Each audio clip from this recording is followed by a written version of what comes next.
Seas, COVID, climate, conflict, and children. It is important that we discuss freely on this topic and try to find solution to the contemporary problems that we all are facing. My friends, to begin with this session, I would like to first request all the dignitaries to join hands for lighting the traditional lamp.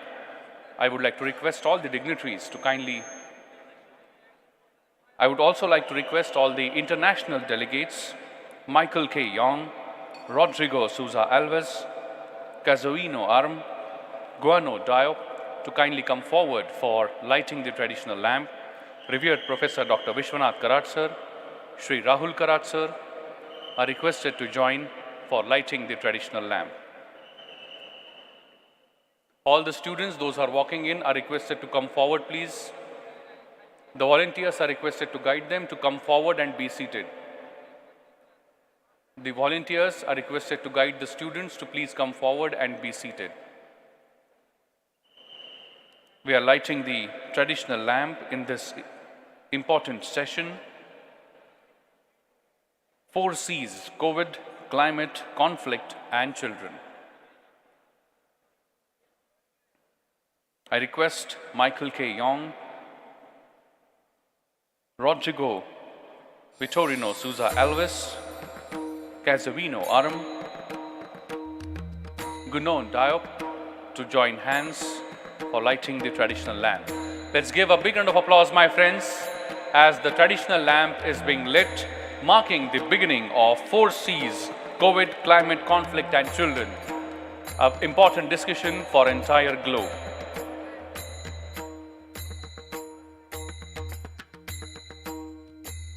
I now request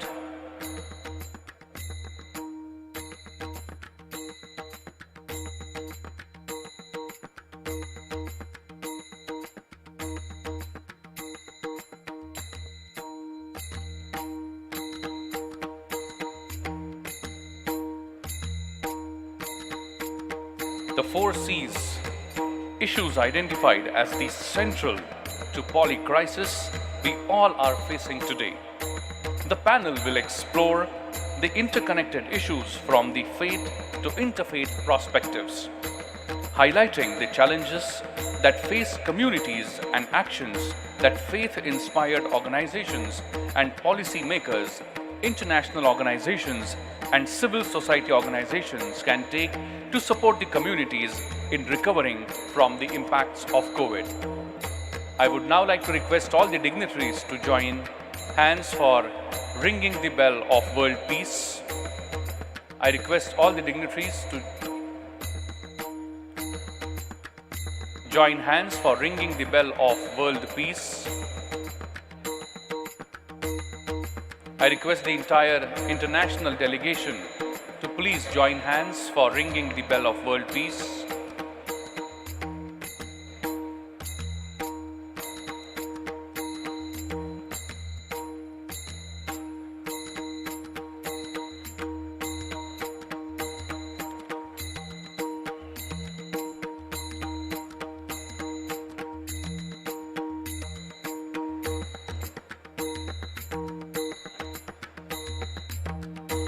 A beautiful gathering of all the international delegates joining hands in ringing the bell of world peace.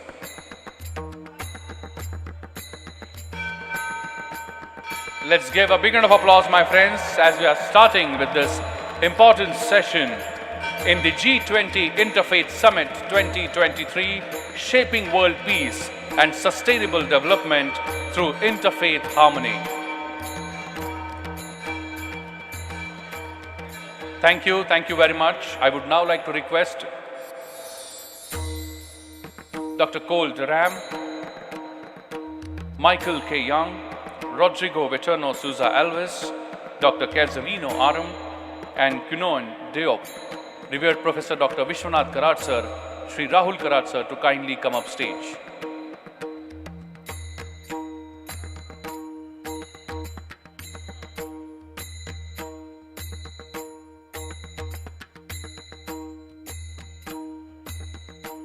I request Michael K. Young, Rodrigo Vitorino Souza Alves, Dr. Cazuino Aram, Gunan Diop to kindly come up stage along with Dr. Vishwanath Karat sir and Shri Rahul Karat sir.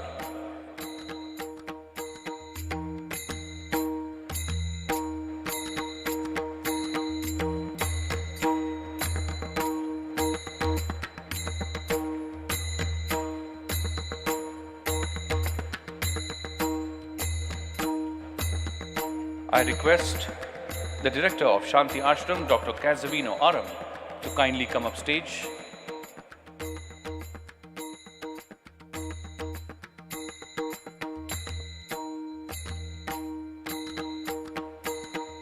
Thank you very much. My friends, the stage is all set to discuss one of the most important topic of contemporary times, the 4 C's: COVID, climate, conflicts, and children. It is really important and pertinent that we discuss openly on all these topics which are affecting everyone on this planet. Just as the problems are interconnected, proposed solutions will also be interconnected and stemmed from the central theme of how central international and local solidarity is to any action projects, as faith communities have an enormous amount of soft power with their prolific voice, as they responsibly to help change the societal values, redefining success. Let us take this discussion forward, but before I do that, I would like to request everyone on stage as well as in the audience to kindly rise in their seats for National Anthem. I request everyone in the audience to kindly rise in their seats for Indian National Anthem. And I request my technical team to kindly play the National Anthem, please.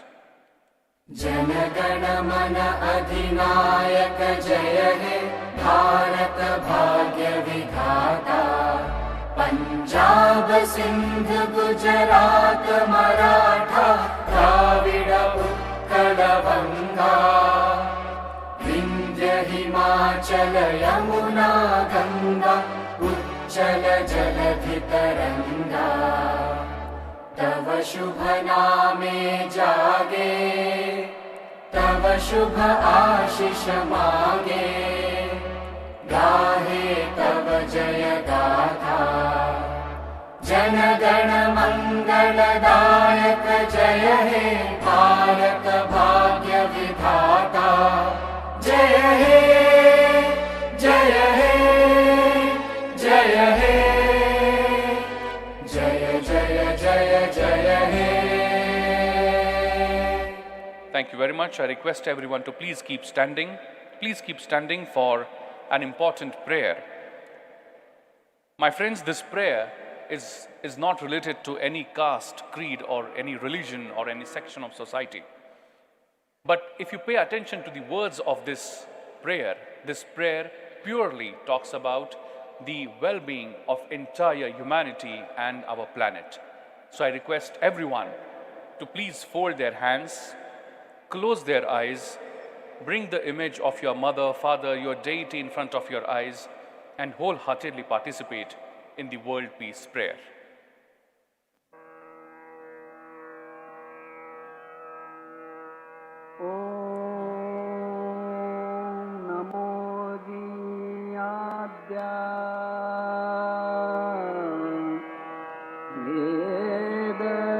प्रतिपाद्या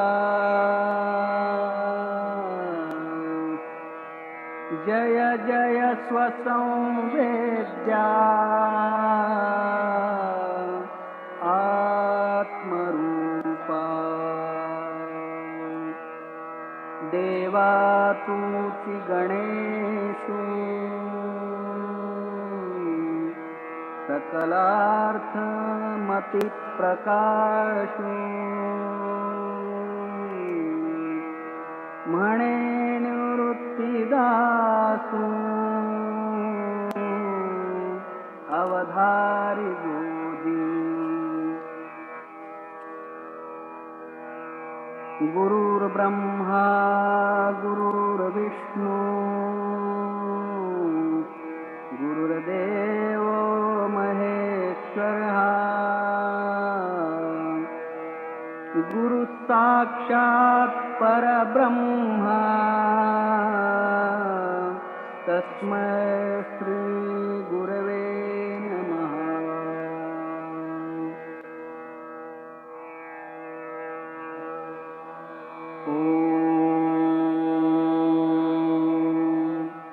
पूर्णमदः पूर्णमिदं पूर्णात् पूर्णमुदच्यते पूर्णस्य पूर्णमादाय पूर्णमेवावशिष्यते। ॐ शान्ति शान्ति शान्तिः।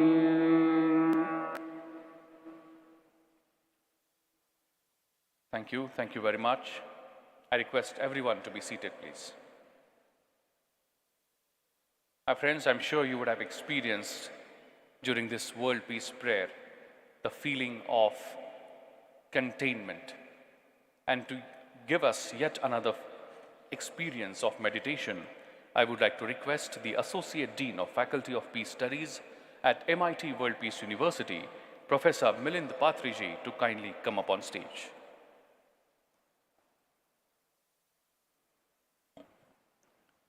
Very good morning once again to all of you.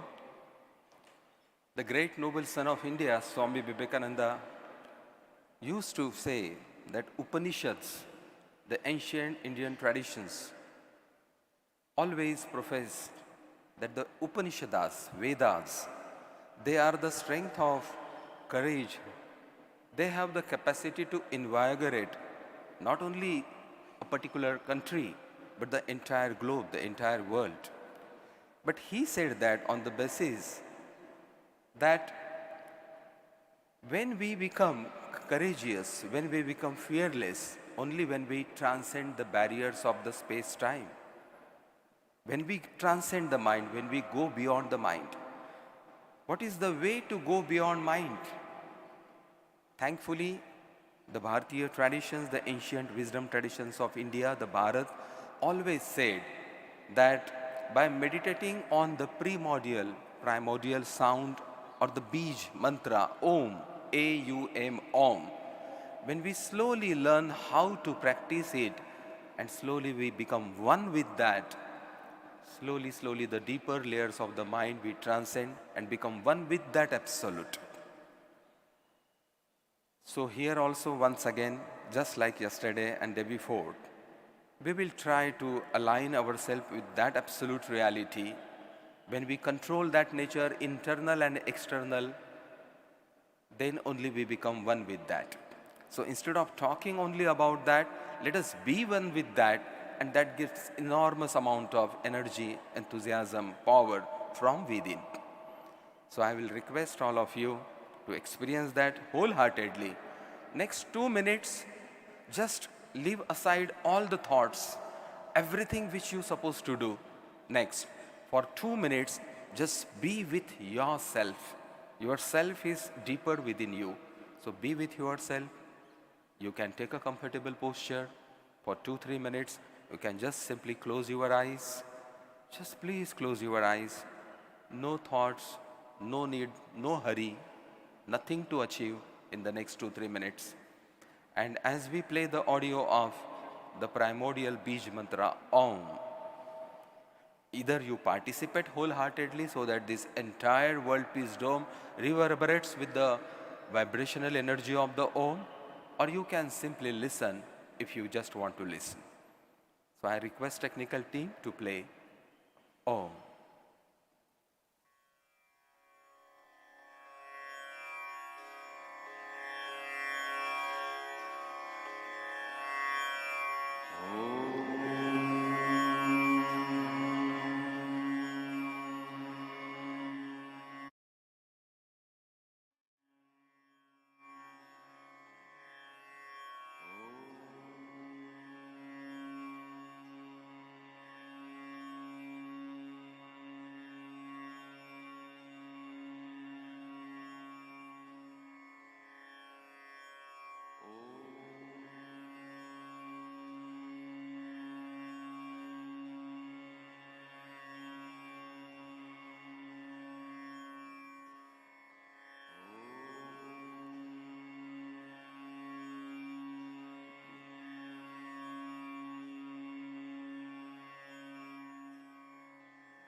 your eyes closed.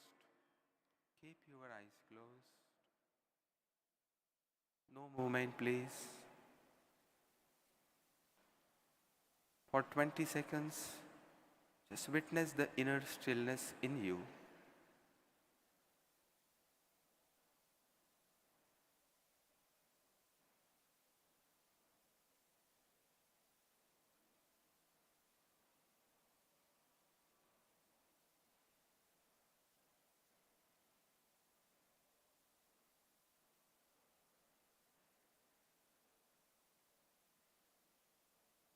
Thank you. You can gently open your eyes.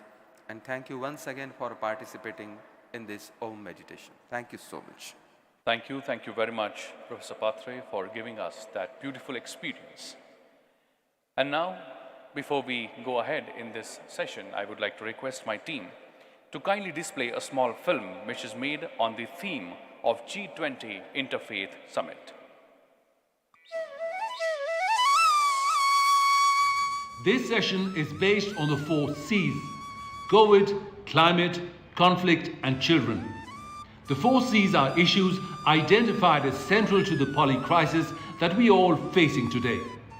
The panel will explore these interconnected issues from a faith and interfaith perspective, highlighting the challenges that face communities and the actions that faith-inspired organizations, policymakers, international organizations, and civil society can take to support communities in recovering from the impacts of COVID. A call will also be made for the 4 new C's: connection, courage, creativity, to look at the new solutions and priorities, and cohesion, realizing it is going to take all of us to address these crises. In this session, we will discuss the 4 C's from a different angle.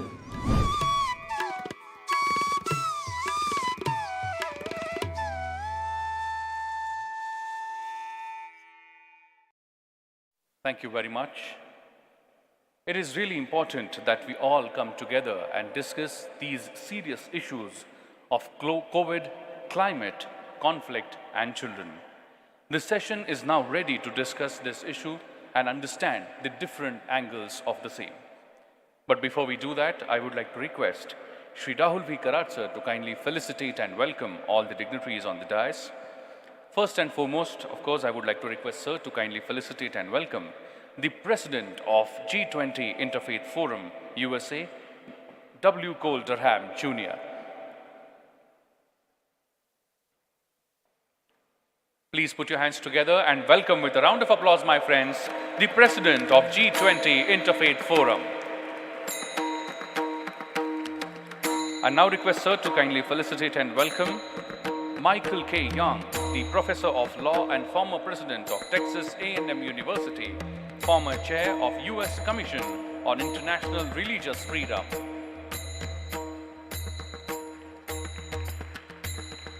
Thank you very much, sir, for your presence.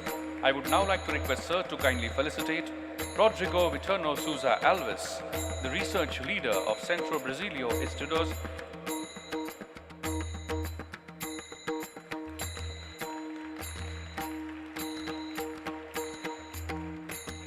Thank you very much.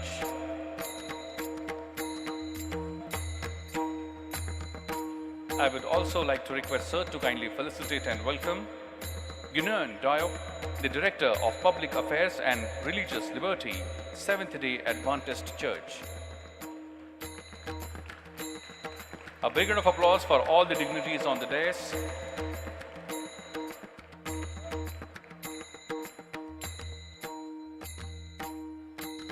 Thank you very much. And now to discuss the outcome and a quick recap of day 1, I would like to invite on stage the President of G20 Interfaith Forum, W. Cole Durham, Jr.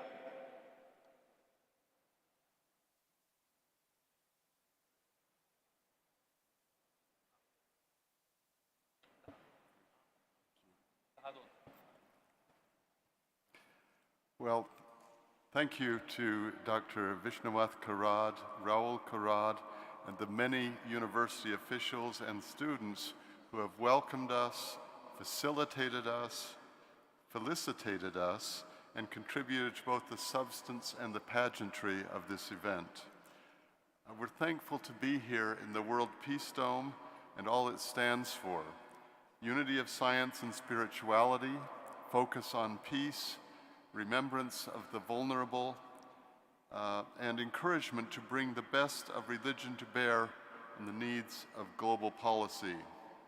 We were grateful yesterday, among so many other things, for the World Peace Meditation led by Milind Patre, and which we have again participated in this morning, for the impressive coordination and organization efforts of Milind Pandey, and for all the many efforts of their team, including many university officials and staff and members of the impressive help of Student Liaison. We began yesterday with the overview of the history and types of contributions that have been made over the past decade by the G20 Interfaith Forum, summarized in the film clip from Catherine Marshall, our Vice President, detailing the past decade of work of the G20 Interfaith Forum and its objectives and its concern for the vulnerable. We had the benefit of the contribution of Swami Amritwarupananda Puri, an overview of what the C20 has been able to do this year, representing the way that India on so many fronts has raised the bar in terms of what a host country for the G20 can do. Among other things, we were reminded of how India's year in the C20 context has added the inclusion of religious voices to policy formation, an addition that the G20 Interfaith Forum endorses and supports. We were also reminded of the importance of learning from India and also from the developing world. One of our continuing recommendations this year, starting from a meeting we held in Ethiopia, has been that the African Union be included in the G20. And we're happy to report, I wish we could claim credit for this, but President Biden from the United States and President Modi here have endorsed this idea. Also, our leader from yesterday reminded us of a major C20 theme, "You are the light." We heard from the Honorable Shri Rahul Karad, Executive President of MIT World Peace University, and we're reminded of impressive steps he has taken, among other things, with the recent initiative to bring 1,700 state-level legislators to India and from around India to help raise their voices in support of the idea of emphasizing the classical name for India, Bharat. He also urged us to cultivate gardens of peace. We heard from the Honorable Dr. Dalbar Singh, Chairman of the One Globe Forum and National Secretary of the Indian National Congress, who spoke of our desire for peace and his emphasis on the fact that peace and development go together. We had the benefit of hearing from Archbishop Felix Machado, Secretary General of the Catholic Bishops' Conference of India. He was able to attest decades of friendships with Bishnawath Karad and with MIT World Peace University. What you don't know is the personal sacrifice he made to be here, because he had some other commitments that he had to juggle just to be able to be with us. But that was part of the tribute to MITWPU and to Professor Karad. He spoke of our longing for peace and the importance of realizing that religious voices are a major part of the solution to this world's ills. Sheikh-ul-Islam al-Shukur Pashazadeh, spiritual leader of Muslims in Azerbaijan and more broadly in the Caucasus, spoke of overcoming boundaries that separate us. We were then able to hear from Mrs. Marcia Dalal from the Baha'i community, spoke of how our diversity is good, but the process of coming to unity, a process that is occurring in history and that we are witnessing, is truly important. We were then able to hear Dr. Vishwanath Karad, who has been honored by the unveiling of a new statue here in the environs of the Peace Dome, and to reflect on and give recognition to his many accomplishments. We were then able to spend the afternoon in 8 collateral sessions, each addressing important areas of G20 Interfaith work. These constituted a rich banquet of discussion of ideas that are among the priorities for this year's G20. Thanks to the participation and insights contributed by too many to name. What is particularly important is the new networks of connections of everyone here, including in particular the ways that this unique setting has contributed to our deeper and more profound linkage to Mother India, to Bharat. Thank you.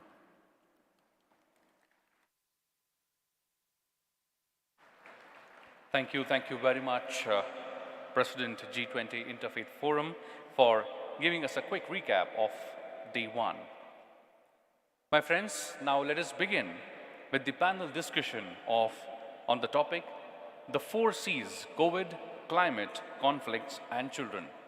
And to begin this discussion, I would like to first invite Dr. Michael K. Young, who's having served as the 25th president of Texas A&M University from May 1st, 2015 to June 1st, 2021.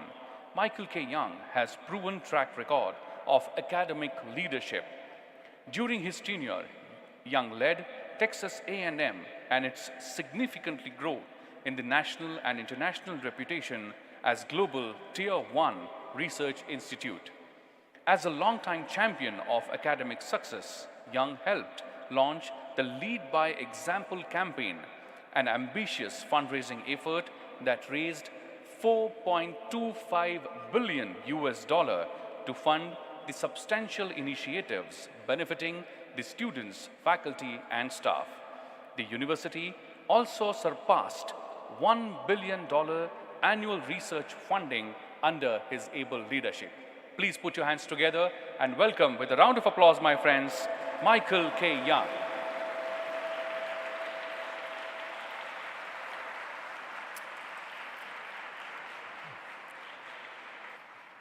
Thank you very much, and good morning to everyone. I want to start, if I may, by offering congratulations to India for its hosting of the G20 meetings this year.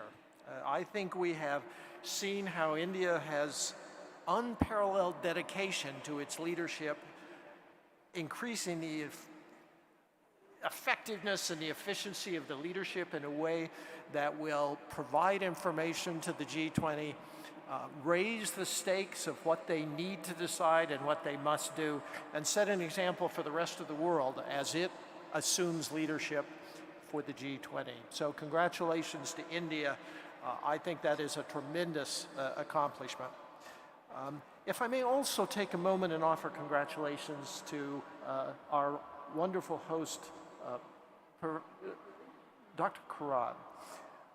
I see that wonderful statue out there. I sit in this beautiful Peace Dome, all of which are tremendous tributes to you.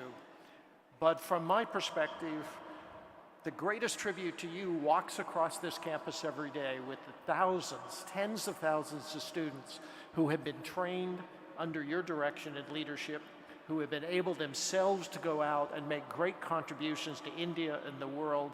Every one of them is a monument to you. We are honored to be in your presence. Congratulations. Thank you.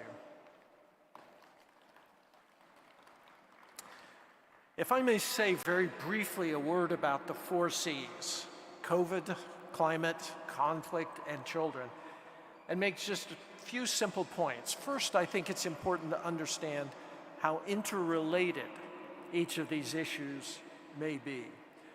If we look at this, for example, through the eyes of children, which are one of the C's, we see just exactly how important those interconnections are.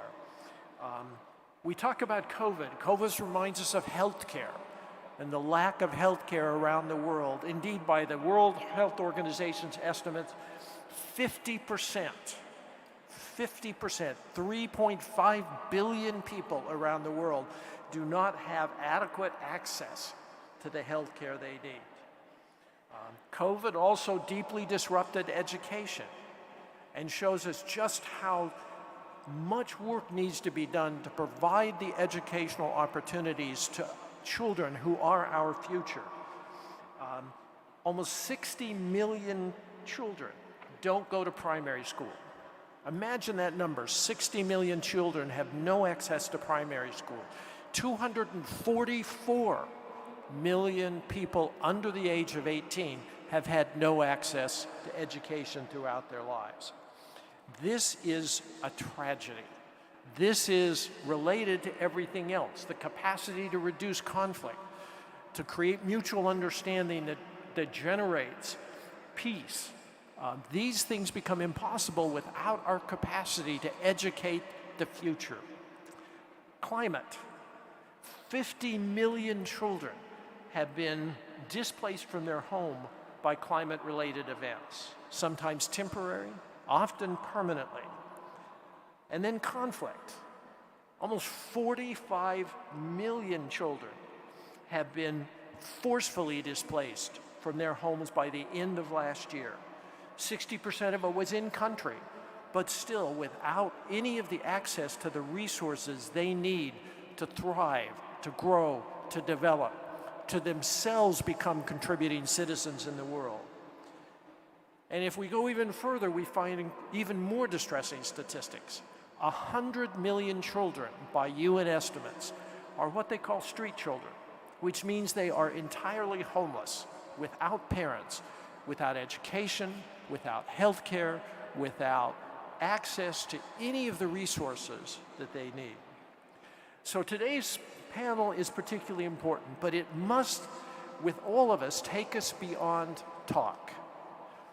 I spent many years at the University of Washington. We frequently met with the leaders of the nations, the indigenous nations in that part of the world, in the northwest part of the United States. And we would meet and we would talk about how we could provide the best educational opportunities for their young people. And at the conclusion of every meeting, one of the leaders would come up to me and said, "Is this just small talk in big rooms? Are we just going to talk, or are we going to actually do something?" The truth of the matter is, as I cite those statistics, we understand the limitations governments have. I was reading a few days ago about the climate summit in Kenya right now. But the statistics underlying it are scary. 80% of Kenyans live on less than $5 a day. There is no capacity for that government to raise taxes. How does it address these issues? And that is true throughout much of the world, that governments, as much as they aspire to serve their citizens, find limitations. That's a challenge. So what do we do about that?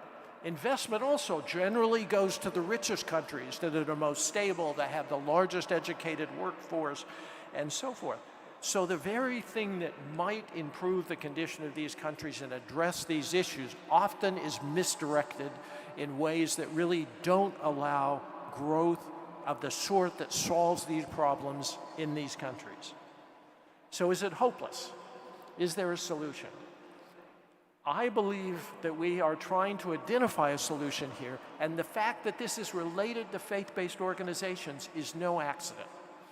If 80% of the world identifies with a religion and has a religious sentiment, think of the power that that generates if we could mobilize those religious adherents and their institutions. And indeed, this service is the bedrock of so many religions. We are, as people of the book that I am, judged by how we take care of the widows and the orphans. In other faiths, they're judged by how they take care of the community. There are notions so powerful of harmony, of helping every living thing in religions all over the world. Can we find a way that that 80% of the world's population that describes themselves as religious become aware of these issues, help us address those issues, partner with their governments? That's complicated. We all know the risk of partnerships with religious organizations and governments that it presents. But can we find modalities, can we find ways in which we can mobilize, which the governments be able to take advantage of, the great power that is vested in humanity, and vested in these people with religious sensibilities? Can it be done in harmony without the problems that we identified? We have a wonderful panel today to address these issues, address the 4 C's, which are the problems, and offer what we hope might be 4 additional C's that are solutions and not simply additional problems today. I'm delighted to have our panelists with today. Each will be introduced in turn as they help us think through these critical issues. So thank you so much for everyone who is with us today. We appreciate your presence, your attendance, and we will ultimately appreciate that it won't just be small talk in big rooms. Thank you. Thank you very much, Professor Young. Thank you very much for a beautiful address and your words of wisdom. My friends, the next important panel member whom I'm going to invite on stage is Rodrigo Vitorino Souza Alves, who is a distinguished figure in the field of law and religious studies in Brazil, recognized for his academic leadership and contributions. He holds the position of research leader at Brazilian Center for Studies and Law and Religion. He is a respected professor in the Faculty of Law at the Federal University of Uberlândia. Please put your hands together and welcome with a round of applause, Rodrigo Vitorino Souza Alves.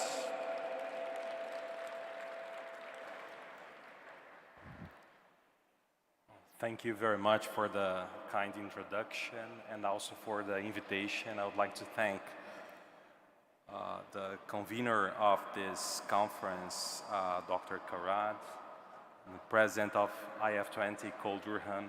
Thank you so much for this invitation to join this important event, a global event on how we could shape world peace and sustainability and sustainable development through interfaith harmony.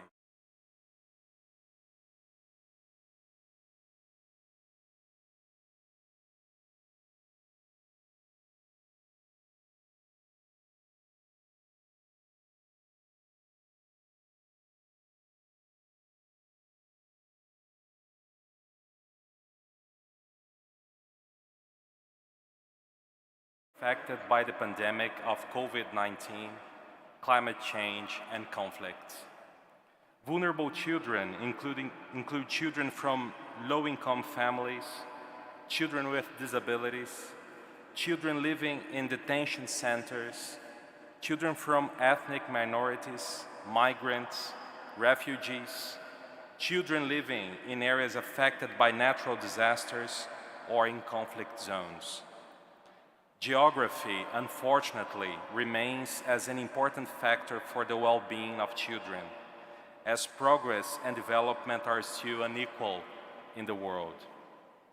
Disadvantaged children are victims of multiple and intersectional human rights violations, as they are deeply affected by lack of access to quality education, clean water, sanitation, hygiene, immunization and health services, adequate nutrition, peace and security, protection against air pollution, chemical pollution, landslides, heat waves, among others.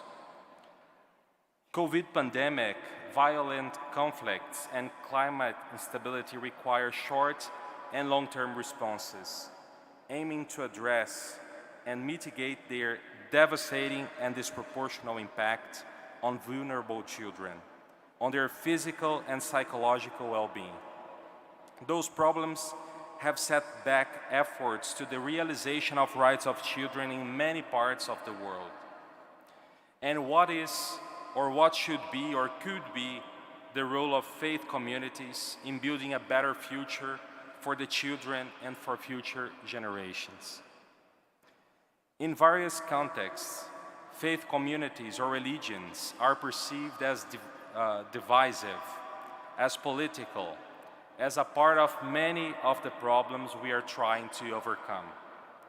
Although that might be right, as Catherine Marshall would say, they can play an important role for the solution of those problems. Faith communities around the world have contributed immensely to human development, throughout history. Examples include health and educational services provided by religious institutions, as well as humanitarian assistance, volunteer programs, capacity building initiatives, peace building activities, and nature preservation.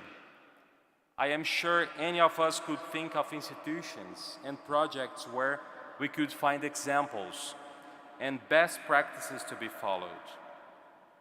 The religious world, however, is complex, especially in societies that are plural, polarized, divided, and sometimes deeply divided due to the coexistence of worldviews that are different.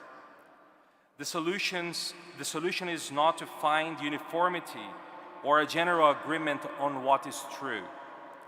We are different. Our societies, groups, and we as individuals may hold competing views on the cosmos, spirituality, and religious life. Nevertheless, searching for common ground through dialogue might contribute to social cohesion, as well as to the promotion of human rights and human dignity, especially for children. As a set of recommendations to government, civil society actors, and faith communities, I would suggest, firstly, that we should equip faith communities with knowledge skills for the promotion of the well-being of children in the context of COVID, of pandemic, of conflict, and climate insecurity. Secondly, I would suggest that we should learn from faith communities, from traditional knowledge, from the work on the ground that they have been doing for centuries on all those areas. Thirdly, we should engage with faith communities strategically for the realization of the rights of children. And finally, we should respect, protect, and promote freedom of religion or belief for everyone, everywhere. Thank you very much.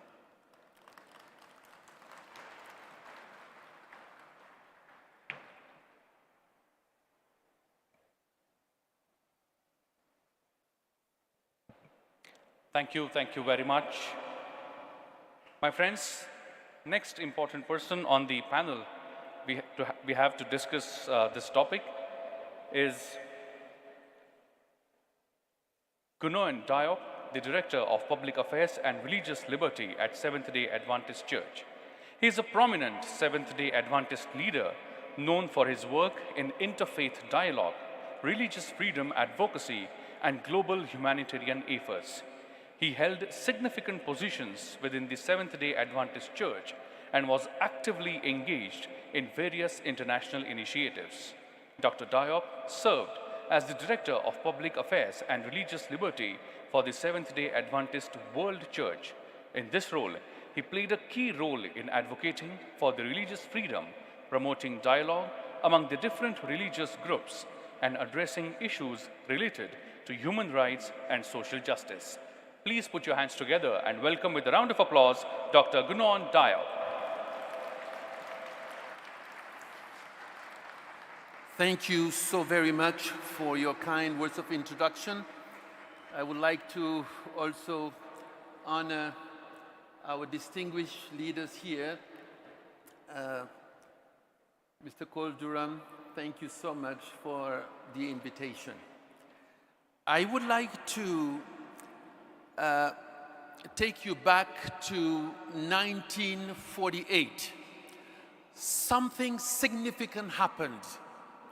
Nations came together after tragic events. 60 million people just died. And people started asking the question, but what is the value of life? Nations agreed on a kind of peace treaty in the form of the Universal Declaration of Human Rights. Interestingly enough, that declaration was a new compass for the human family. Now, this happened in a political context, even though religious leaders participated in the drafting and framing of the Universal Declaration of Human Rights. But how did we get there? It took a crisis of certain magnitude, the death, as I said, of 60 million people, to motivate people to choose another path. But one has to go back, and I will take you back to now 1648. What happened? Another peace treaty, this time called the Peace of Westphalia. After 30 years of wars, religious war, by the way, and this time between Catholics and Protestants, so people came with a peace treaty. Again, a crisis followed by a peace treaty. We hope that this will be the end of it. And by the way, that peace treaty is understood as the birth of the system of European nation state.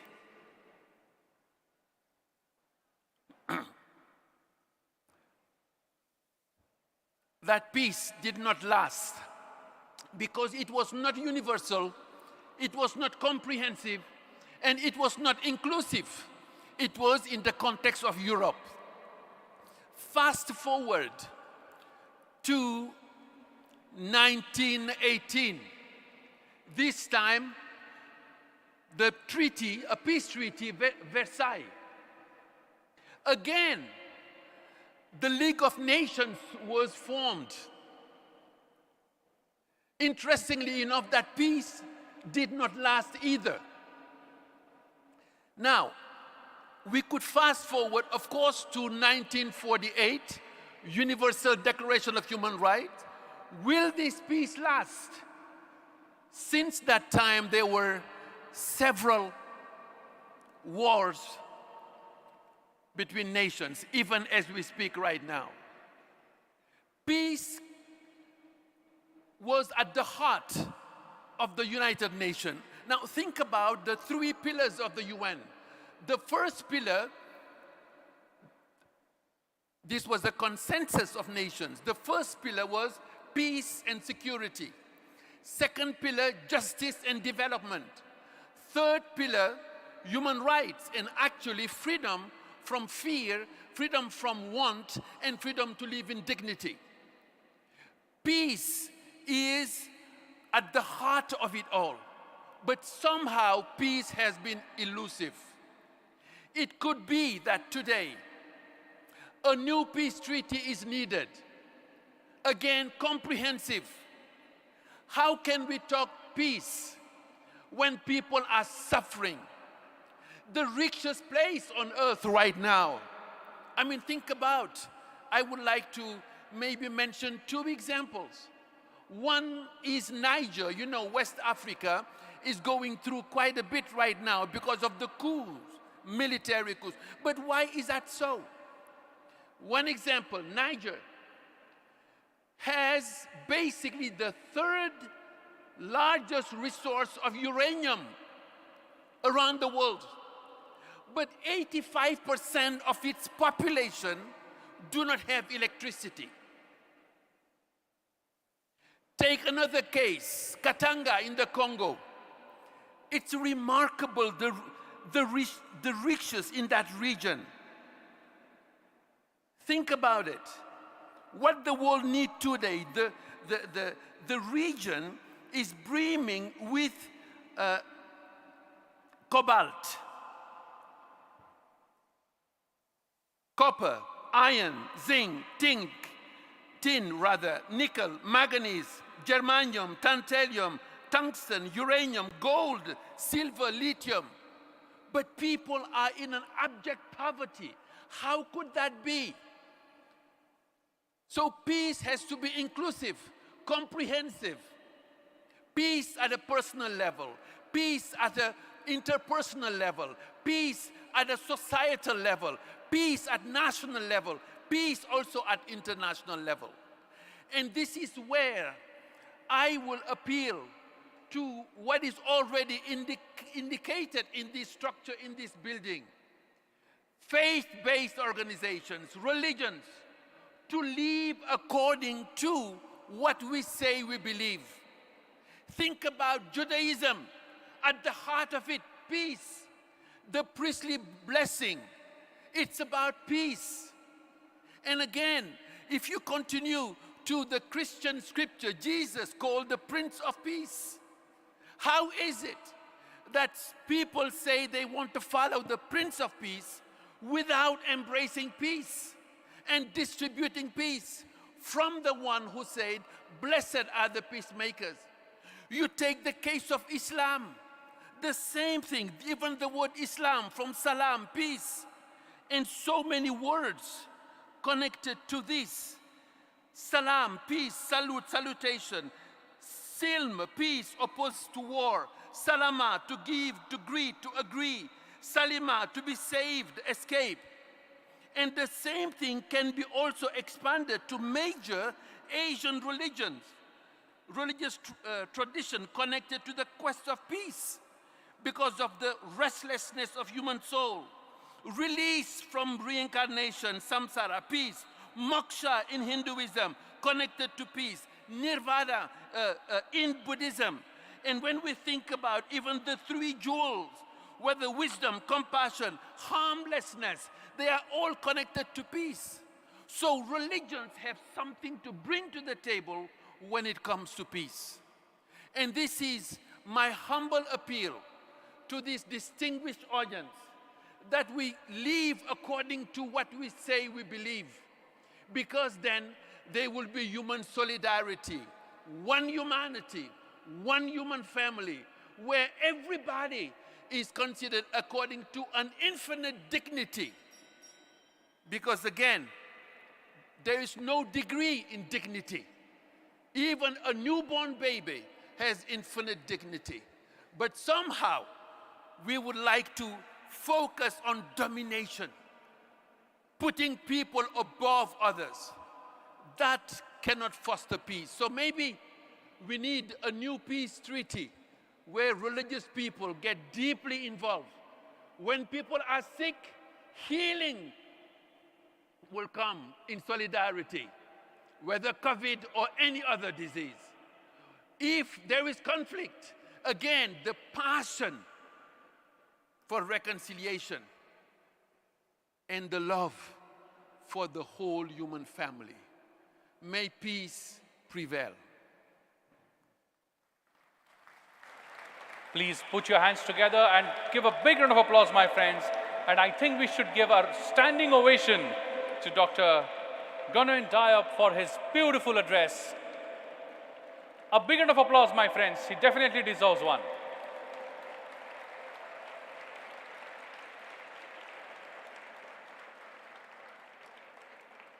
Thank you very much. And what a good fortune that we are discussing various issues related to peace in this magnificent dome. My friends, this architectural wonder stands tall at 263 feet and has a diameter of 160 feet. The height of this dome is 96 feet, and whereas the height of the total structure from the ground is approx 263 feet.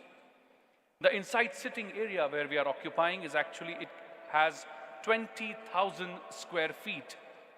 My friends, this architectural wonder was completed in year 2018, and it was accomplished after 15 years of perseverance, dedication, and hard work of over 10,000 people comprising of engineers, workers, artists from all the communities. My friends, the World Peace Dome is a symbol of hope. It is a symbol of inspiration for people across the globe. It is a reminder that peace is possible and that we all have a role to play in it to make a peaceful world for all of us. My friends, I would like to take a moment here and would like to request my team if they can show us the visuals about the World Peace Dome. Over to you, team.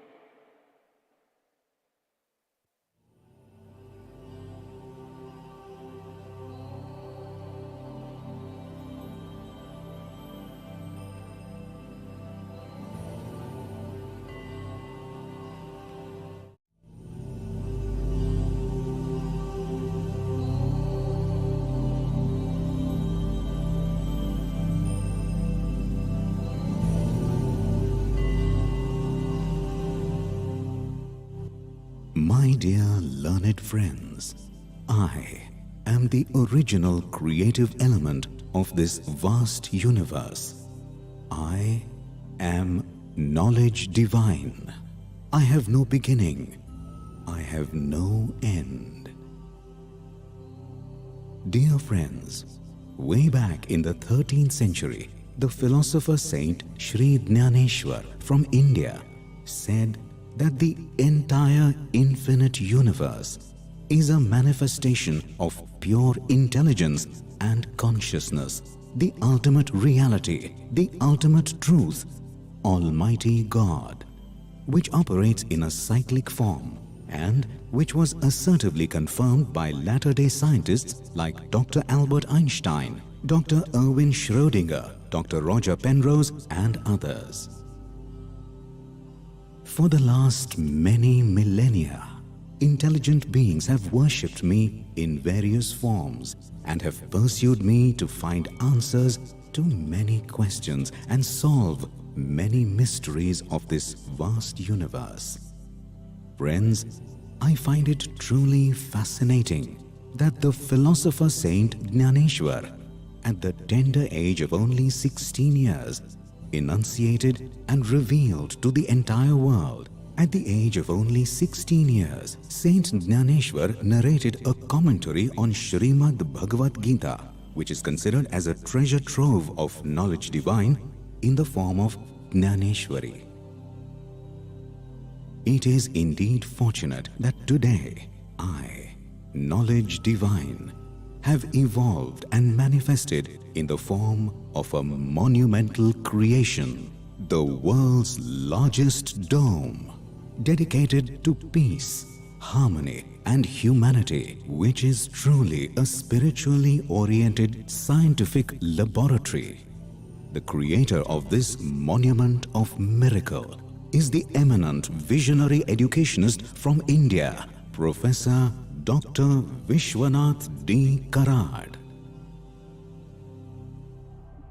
My dear friends, it is a matter of great shame that today the entire world, be it the most powerful and developed nations to the poorest of the poor countries, are combating the devastating and horrifying coronavirus COVID-19 pandemic, which has created a horrifying situation with a deathly silence prevailing throughout the world, with the fear looming large that humanity may not even see the end of the 21st century.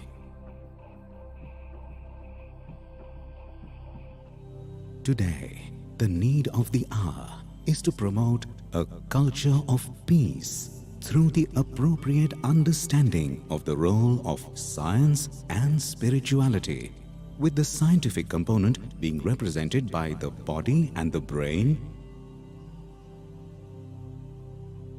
and the spiritual component being represented by the mind and the soul, together making for the universal scientific laws or principles, Vishwatmak Tattva.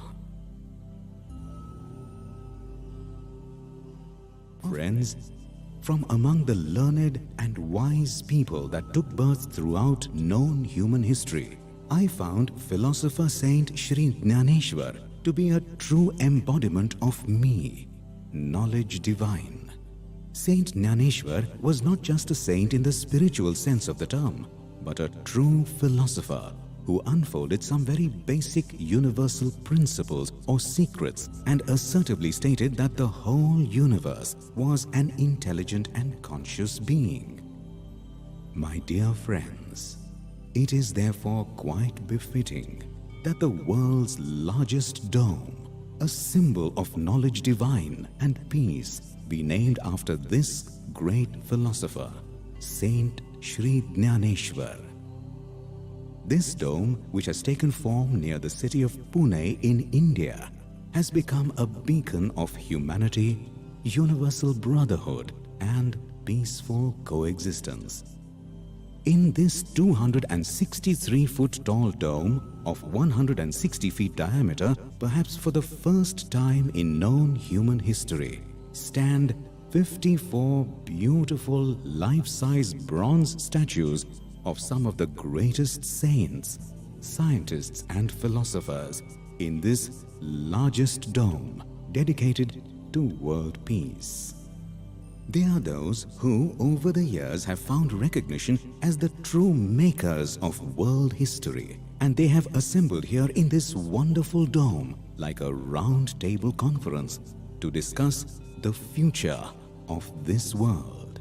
My dear friends, this outstanding, magnificent domed structure is a true laboratory to bring about the harmony of science, spirituality, and philosophy, and conveys the eternal messages from the ancient Indian scriptures like Vasudhaiva Kutumbakam, the world as one family, created in pure white marble. This beautiful structure is the product of the concept, planning, and architecture of the great visionary educationist, thinker, and philosopher Professor Dr. Vishwanath D. Karad, founder of the world-renowned MIR's MIT Group of Educational Institutions, Pune, India. An ardent follower of the great noble son of India, Swami Vivekananda, and a profound devotee of two of the greatest philosopher saints, Shri Jnaneshwar and Tukaram, Dr. Vishwanath Karad has been instrumental in creating some of the most amazing monuments like the embankments on the river Indrayani at Alandi near Pune, the huge multimedia coliseum for mass literacy also at Alandi, the most unique bridge of humanity, Ram Rahim Manavta Setu, the stunning Gautam Buddha Vihar and Lord Ram Temple in his native village of Rameshwar Rui in the Marathwada region of Maharashtra, the one-of-a-kind music academy in the world, Vishwa Shanti Sangeet Kala Academy, and many more.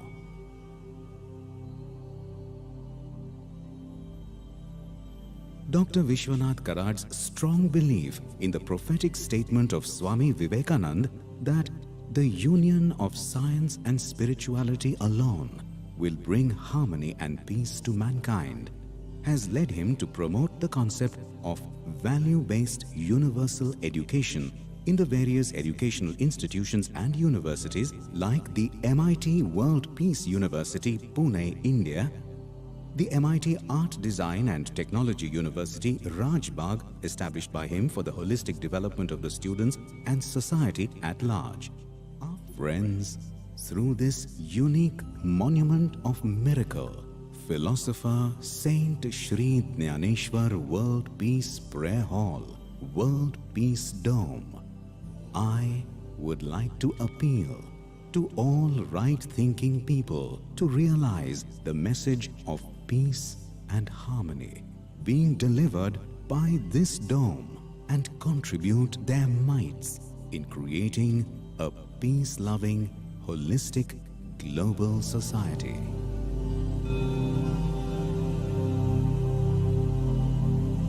Please put your hands together and welcome with a big round of applause the founder and chief patron of MIT's MIT Pune and the president of MIT World Peace University and creator of this magnificent dome, Honorable revered Professor Dr. Vishwanath D. Karad.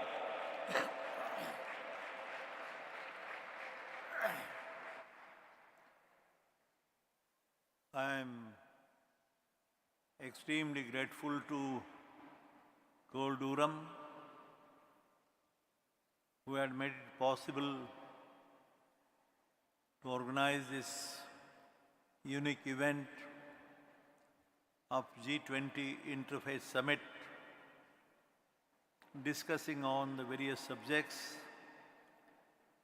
of common interest to all of us. And when I see the great scholars, thinkers, philosophers, scientists, men of religion and men of philosophy sitting on the dais and in the audience, it truly fills my heart with a sense of pride and pleasure when a brief introduction was made to you about the very purpose of this hall, which has been now recognized as a spiritually oriented scientific laboratory. अध्यात्म शास्त्र की वैज्ञानिक प्रयोगशाला के नाम से जाना जाता है. If you look around, and which she is trying to convey the very message of what religion stands for. As per the words of wisdom spoken by the great noble son of India, Swami Vivekananda, on 11 September 1893, in the First World Parliament of Religions, Chicago.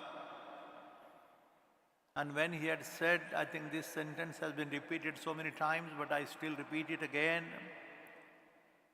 which is a clear indication of the very purpose behind this making of this monumental creation,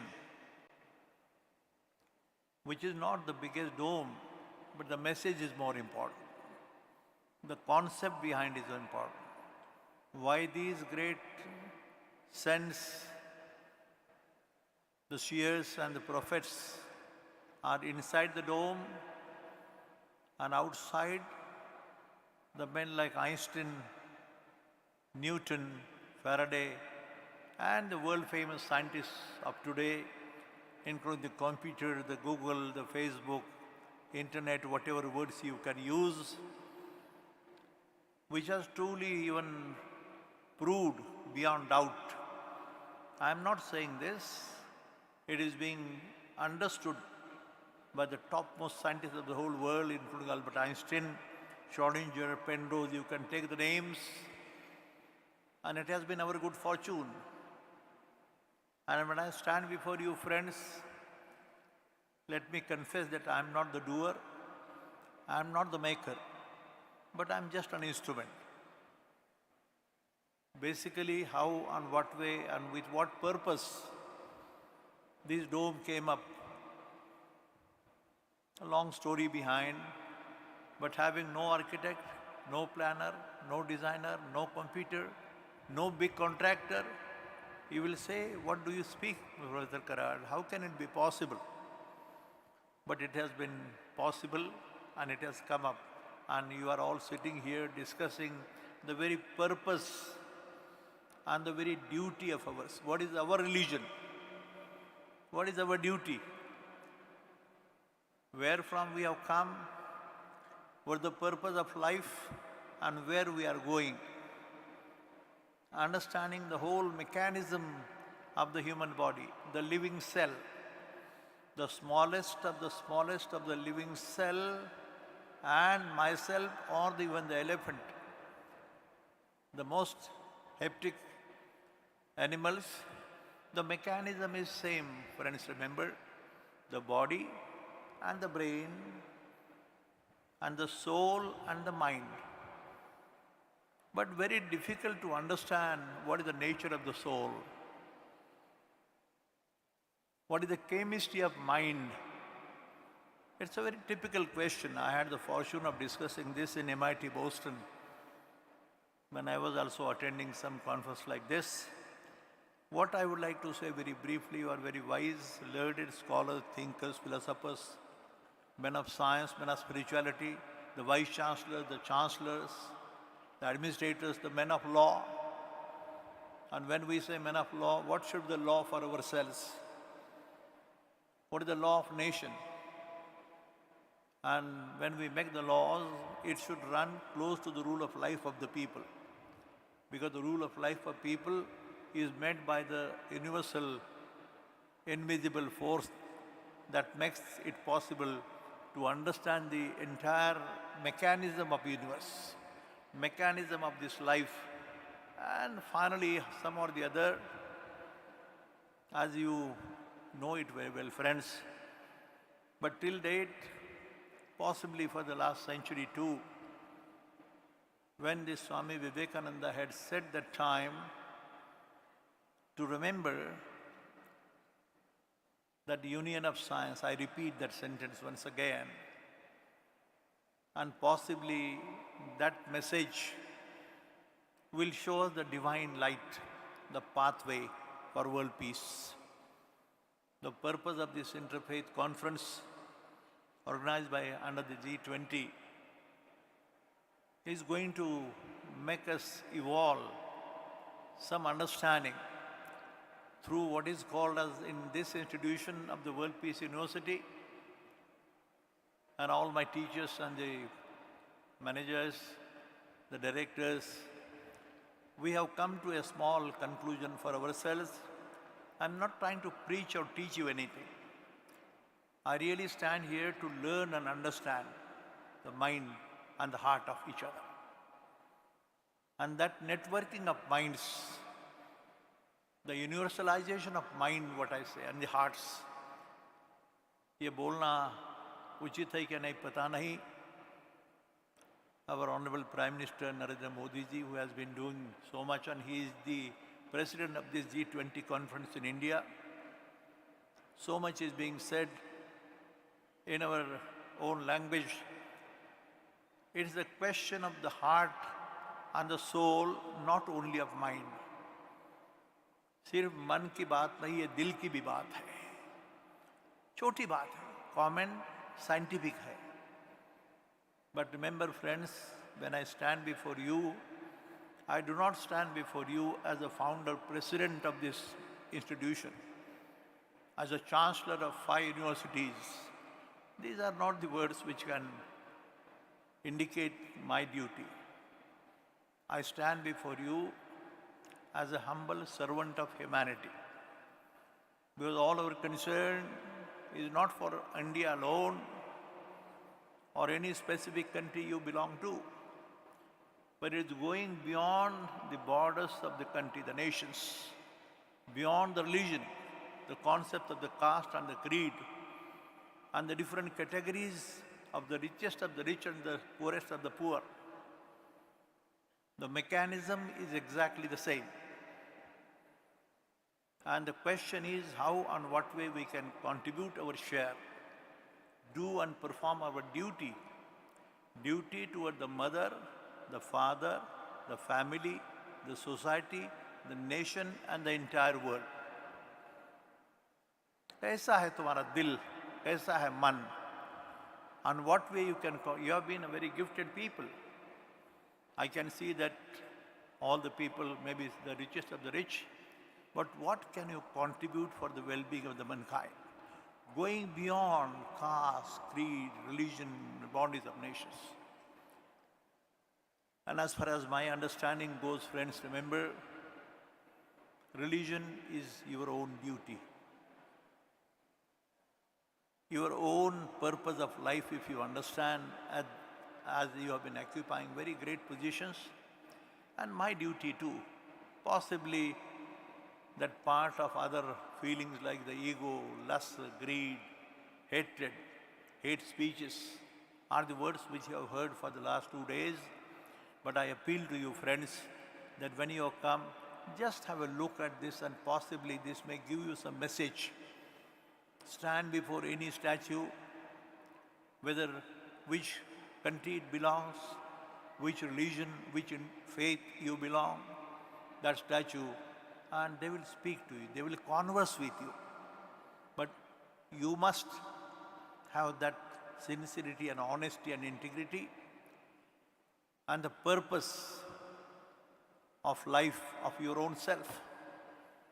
याद करो अपनी माँ की, पिता की, अपने देश की, अपने धर्म की, और धर्म को जानने की थोड़ा सा प्रयास हो सकता है. तो the very purpose of this conference, promoting the culture of peace. Once again, I really say thank you to Mr. Kolduram, who, because of him and Mr. Milind Pandey and our team, Rahul Karad, Mangesh, they have made it possible, and possibly the vibrations which will emanate from this World Peace Dome.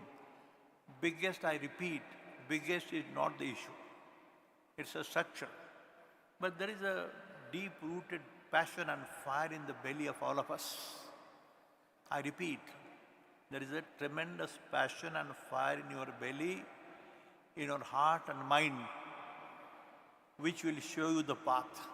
Whatever belief you have, whatever God you believe in, The Einstein has said at the end of his life, after giving that equation E equal to mc square, E equal to mc square is the equation given by him. But he says at the end of his life, he says, "Oh God, now I realize that the entire universe is a manifestation of your intelligence and consciousness. And with this purpose, fortunately, being an engineer myself, being a teacher of engineering, having some understanding, we have just started the MIT School of Consciousness and Reality, the ultimate reality, the ultimate truth, which is ultimately in the form of, you may call Jesus or Krishna or Buddha, whatever names you give. My name is Vishwanath, given by parents. You may be called, somebody is called as a Pushpita or John or somebody else. These are the names given by our parents, the mother and the father. But it could be something different too. But that life cell is something universal beyond understanding. Because the nature plays a very great role. And that is the guiding light and a guiding spirit. I really say thank you so much, friends. There is so much to talk and discuss. But let's come together. And I request Mr. Dolkuram, and I said to him that if we can think of evolving, what purpose it will serve, I don't know. But I see that divine light, wherein we can have a global education managing council, like a body, not one more body or one more managing council. But if you put in your heart and mind with that passion and fire in the name of Almighty God and in the name of Mother and Father, possibly it may serve some purpose. That's my appeal to Mr. Kolduram and his team. And education, research and innovation are the three words which have come up now in the whole world. And that value-based universal education system. Every country has a different geography, different history, different cultures, different traditions, different religions. But if you understand religion is nothing but to perform your duty, that gives the real message for us, all of us. And this scientifically oriented and the spiritually oriented scientific laboratory, which will convey some message to the whole of human race. That's my personal feeling, friends. Thank you so much. I'm grateful. Thank you very much, sir. Let's rise in our seats and give a standing ovation to revered Professor Dr. Vishwanath Karaj, sir, for his magnificent thought, this magnificent creation, and I would say commitment for lifetime. A big round of applause, my friends.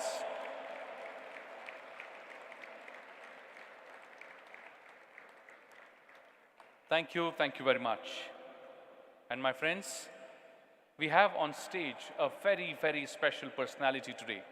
And to introduce that person to all of you, I would like to invite the Honorable Pro-Vice Chancellor of MIT World Peace University, Dr. Milind Pandeyji.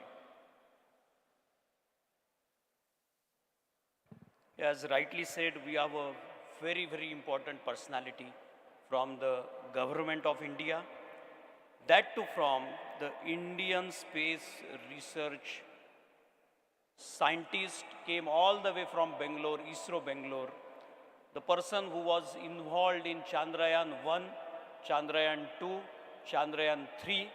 He is with us. With a big round of applause, please welcome Dr. Alok Srivastav. Alok, please be there, and I request Honorable Rahul Karaj sir and Dr. Vishwanath Karaj sir to honor Alok Srivastav ji. He is the PhD from IIT Bombay. He is working with ISRO, Indian Space Research Organization, for more than 37 years. He is the Senior Director with the UR Rao Space Center, that is ISRO Satellite Center, Bangalore. He was linked with the Chandrayaan 1, Chandrayaan 2, Chandrayaan 3, and all the minute details to the entire nation given by Dr. Alok Srivastav. He was a focal point to give, you know, the Prime Minister was abroad. He was the one who was directly informing our Honorable Prime Minister minute to minute for the progress of Chandrayaan 3. Today it's a great honor. He will be speaking on climate. I request Dr. Alok Srivastava to take it forward. Dr. Alok, please. Respected Manani Karad sir,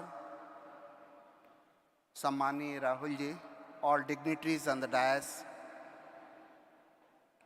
the dignitaries who came across the globe here to touch upon that particular event which should have been done 3 to 4 decades ago. Being a student of space science, I don't want to take right now more time, but I feel that climate change effort is being put by NASA, ISRO, joint venture. Very recently you will hear a satellite when I have been to NASA to review that. It is Nisar spacecraft which is going to be launched shortly.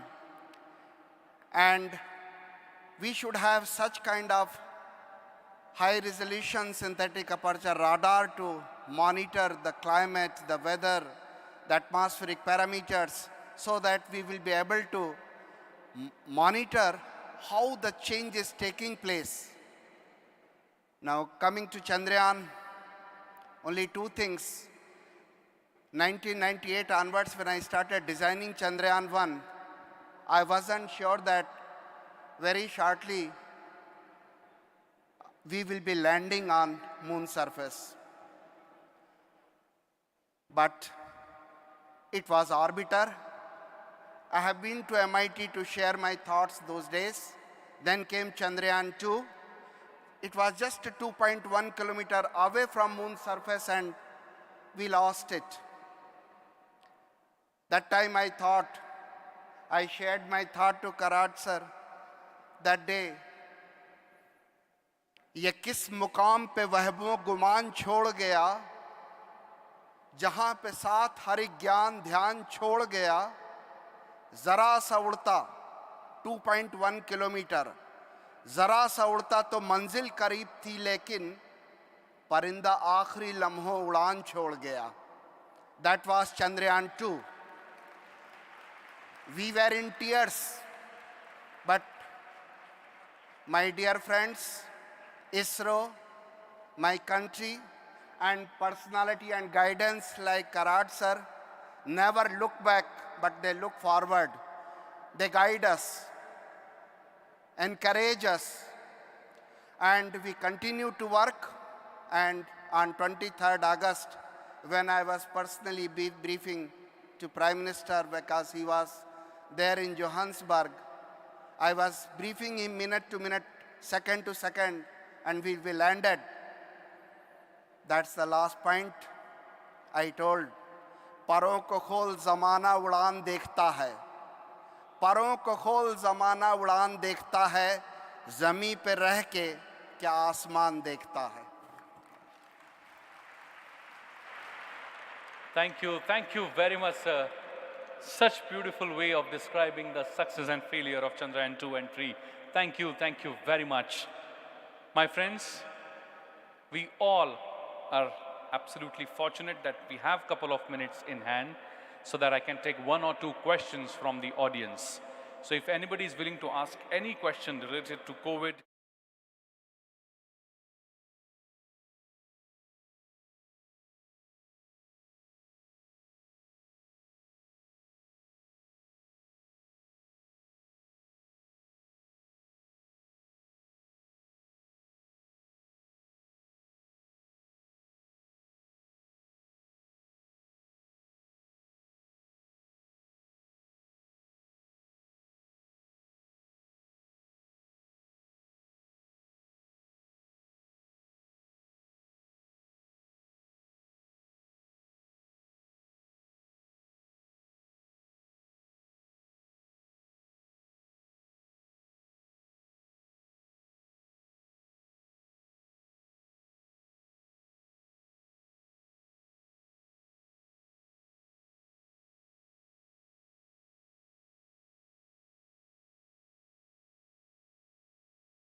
What's happening here can be seen as a prototype, opening education, an inclusive one that will include everyone, basically. But this has to be thought very carefully with the global participation of the international community. See, even the concept of peace is so rich, for example, that we will gain to include various traditions to help us understand. But I think what is happening here, the connection between science and religion or spirituality, I think is a model to join rationality with spirituality. They are not exclusive. Unfortunately, in our world, you find sometimes a division between rationality and belief, as if belief is irrational, but it is not. So I think education can help people join, integrate, and this word was used in this context, integration of all human knowledge that can help us move forward. Sure. Basically. Thank you very much for that answer. Thank you very much for the question. Please raise your hands if yes. Students, you are encouraged to take the advantage of this opportunity. We still have a couple of minutes. So if you have any question to anyone on the stage, please take advantage of this opportunity. Yes, sir. COVID-19 has been used as an excuse to introduce these very dangerous new mRNA vaccines. They're being used to make substantial profits specifically by Bill Gates. It needs to be opposed absolutely. Please could one of the panel tell us how to do this? Sure, thank you very much. The question is regarding the vaccines and the way they are making money, so how can we stop this? Anyone would like to respond?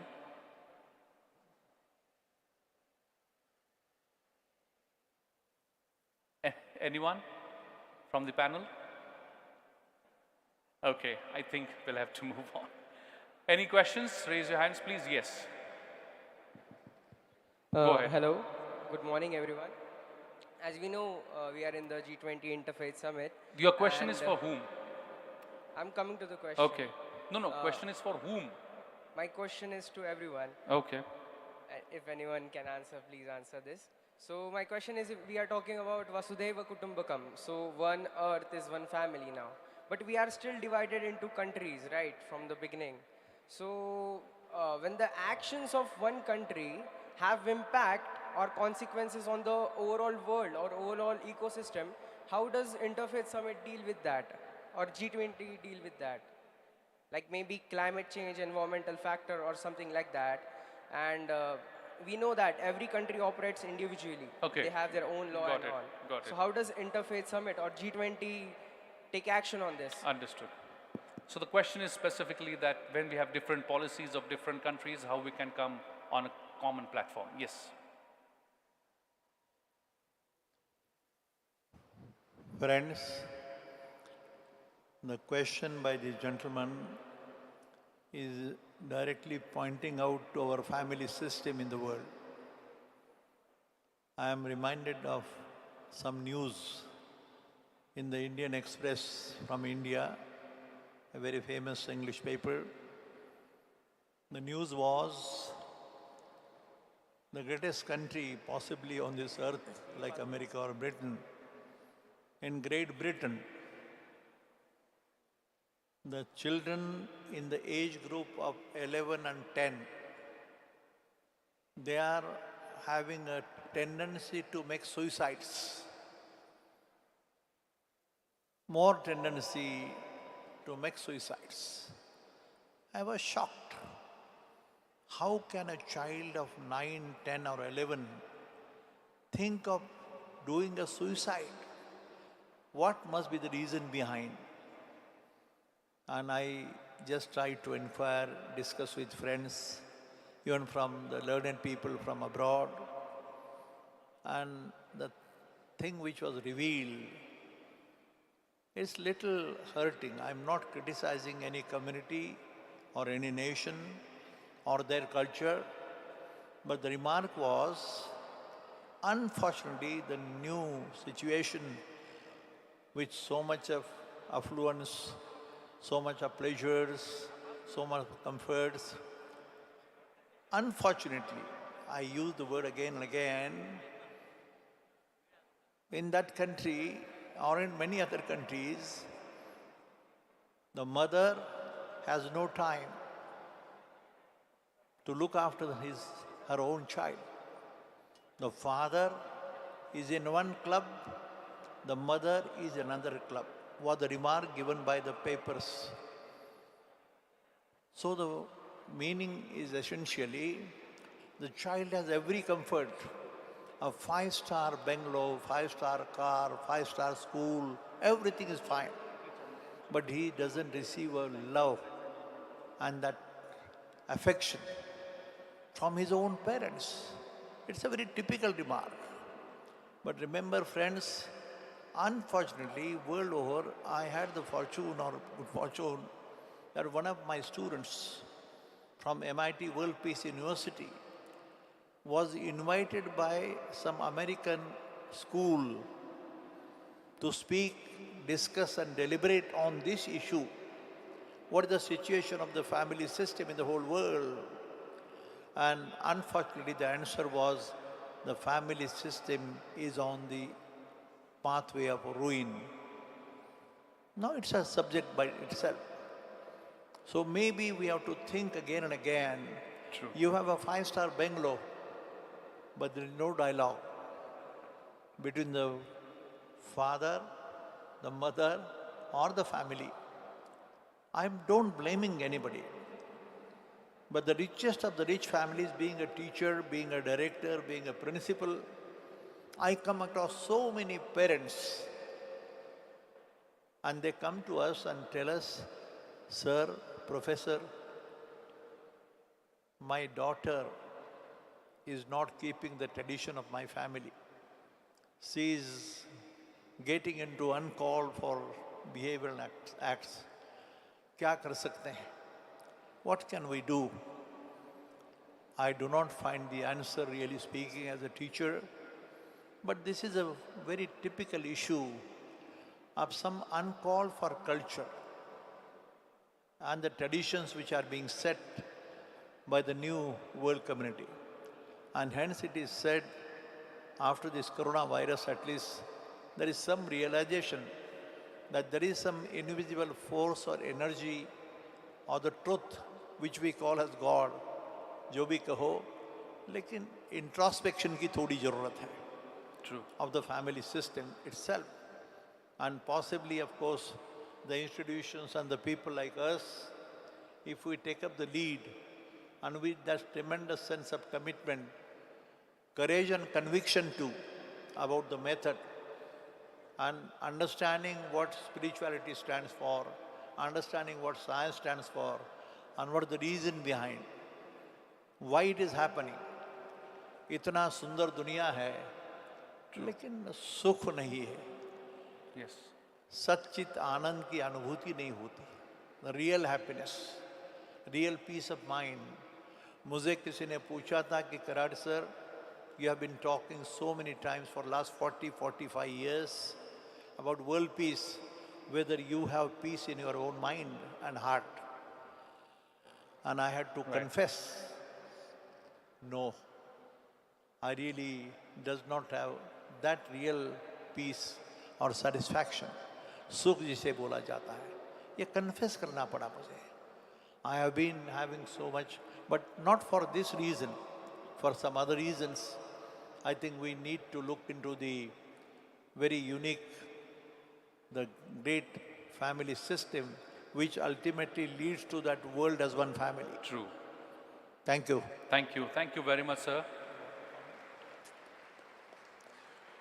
If I may echo that as a wonderful answer to this question, but I want to add a small point because I think you ask a very important, very difficult question, and I'm going to use an example from which I derived two principles. I was in the US government some years ago and engaged in environmental negotiations, and we looked at ozone depletion. And I remember talking to a country, the leader or the chief negotiator from a country that was had a very low GDP, and was unwilling to join the ozone depletion agreements. And I asked them why. I said, it's clear that it increases cancer and skin cancer with the ozone depletion. And his response was, our people don't live long enough to die of cancer. He said, we live from cave to grave. What did I learn from that? Two things. One is, these are very complex issues, difficult scientific and difficult political questions. So what I say to all of you in the audience, particularly all the students back there, study this. Understand the complexities of it, both scientifically and politically and certainly ethically. That's important, I think. And the second part, I think, is that one has to be involved. Governments respond to what the citizens want in the vast majority of cases and what they need. One has to articulate that to the government and be very clear. From there, I think we can see ways of coming together, solutions that are mutually beneficial. But it can't be done without that understanding, and it can't be done without that political engagement. Thank you very much. I'm sorry we have run short of time, but bring a round of applause for all the dignitaries for answering the questions from the audience. Thank you very much. My friends, as we have the right occasion and right moment to once again celebrate the success of Chandrayaan mission, I would like to request my technical team if they can quickly show us a small film made on Chandrayaan 3.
Commitment of ISRO and its scientists. Thank you very much for that.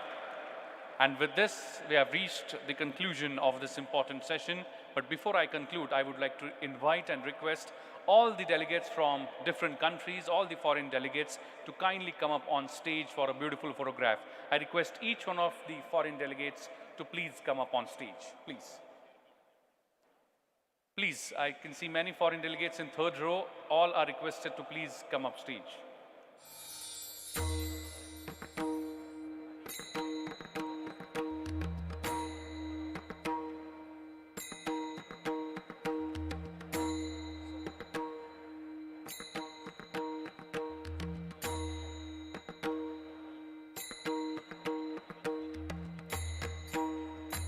I request all the delegates to please come up on stage and stand behind the delegates so that we can capture the photograph.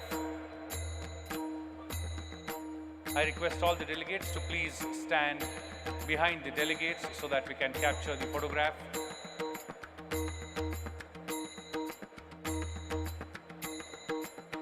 I request only the foreign delegates to participate in this photograph.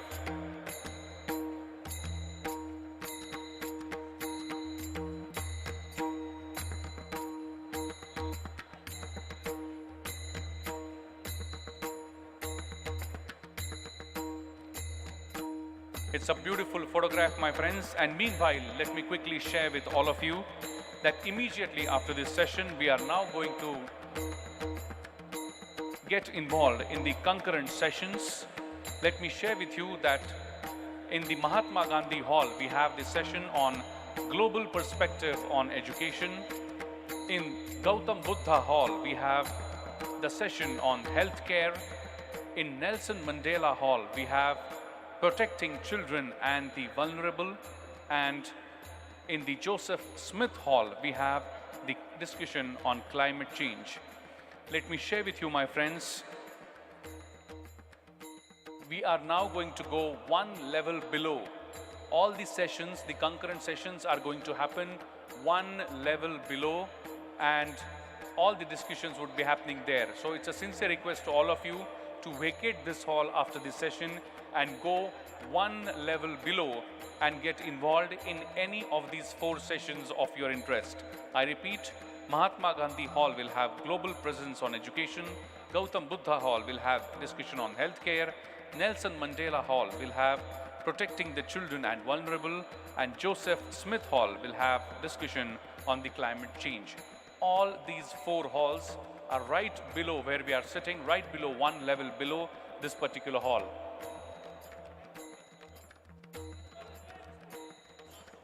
Okay. So I would now like to request photographers, just give me a signal if we are done. Yeah, thank you. Thank you. I request entire delegation to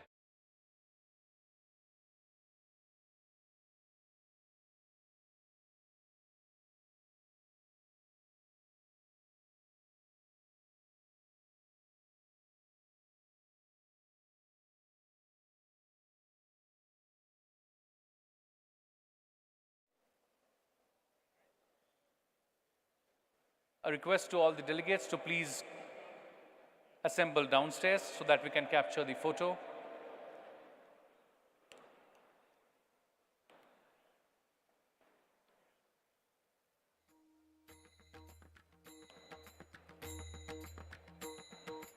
It's a beautiful panoramic photograph that we'll be able to capture. I request all the delegates to please join us downstairs for the photograph.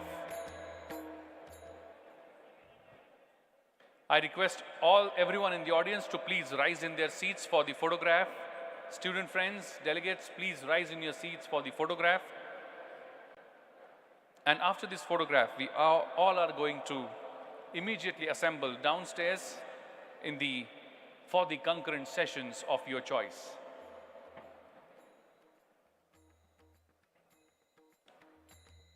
The President of G20 Interfaith Forum, W. Cole Jaram Jr., sir.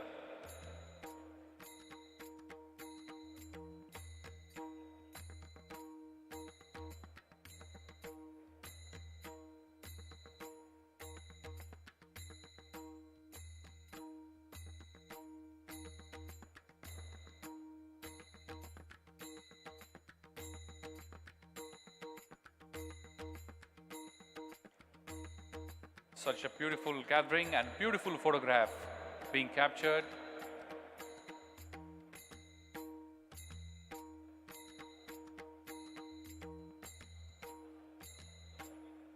I request everyone in the delegates and everyone in the students to please hold each other's hands and hold them high in the sky to show our unity. I request everyone, please hold hands of each other standing next to you and hold them high in the sky. Guys, please, everyone, students, yes. Yes, it's such a beautiful photograph. We all are united for the cause of peace in the world and entire humanity. I request everyone to please hold hands and rise them high in the sky. Yes. A beautiful picture from here, a beautiful scene. As you can see on the screen, it is looking amazing and beautiful. A beautiful picture of unity of all nationalities, all religions, all ages. Thank you very much. A big round of applause for ourselves for making this session a grand success. Thank you very much. I now request all volunteers.